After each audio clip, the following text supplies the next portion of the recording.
All right, Hugh. So if you're trying to kind of redo this face, there's a couple of things that I would do right off the top of the bat. Um, First of all, you want to look at the proportions on the two faces. So if you look at this one, make sure I'm on a new layer. Okay, so when you look at this one here, you've got probably, let's just zoom up here. You got about forehead, forehead. So she's got a really high forehead. So looking at yours, I would say if the eyebrow line is the top half. So here's the eyebrow line on this one, and this face, and yeah, it's angled like this, but I would say bring up the forehead a lot more. There's a lot more forehead on there, and then make the forehead more prominent. So what I would do is um, like you've got these ridge lines he painted like this, and so I would put those ridge lines in the forehead here and here. That would be the big thing I would do for the shape.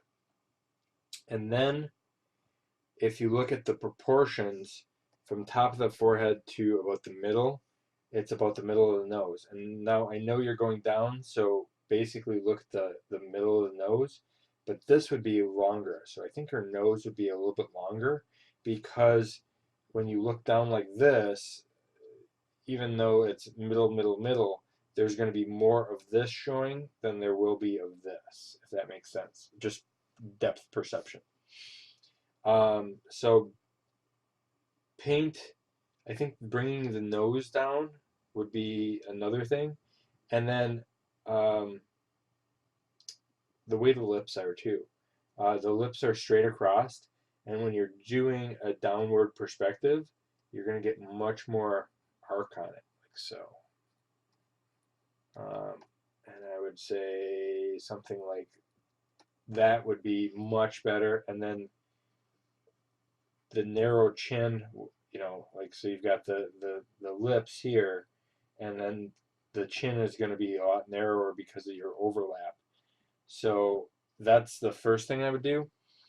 The other thing to do would be to flesh out, like over here, look at these waves of hair here.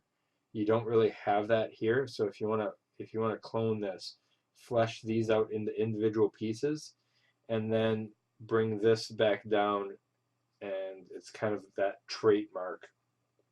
Um, the other thing too is watch your center line. So your center line is going straight down, which is okay if you're doing straight down, but you're doing downward and at a slight angle too. So kind of watch that, and that's going to angle the eyes a little bit more, and the nose a little bit, and the mouth just a hair. The other thing I would do is look at the exaggeration on the neck here. You exaggerate that too. I would put way more neck on here. I would almost pop the head up, and that's going to create, I think, a better overall flow. And then if you're going to match the ears, I would scale the ears bigger up here and then back further like that.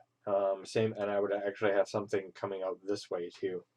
So, like I said, the big thing is get the proportions down, and then go from the shape. So the shape of the mouth is like the flying bird type of thing, and you've got, if you look at yours, you really don't have that much of an angle going on, and the lips are a little bit too thin, and so things are a little bit off adjusted, especially since you're trying to turn the head, but your face is straight on.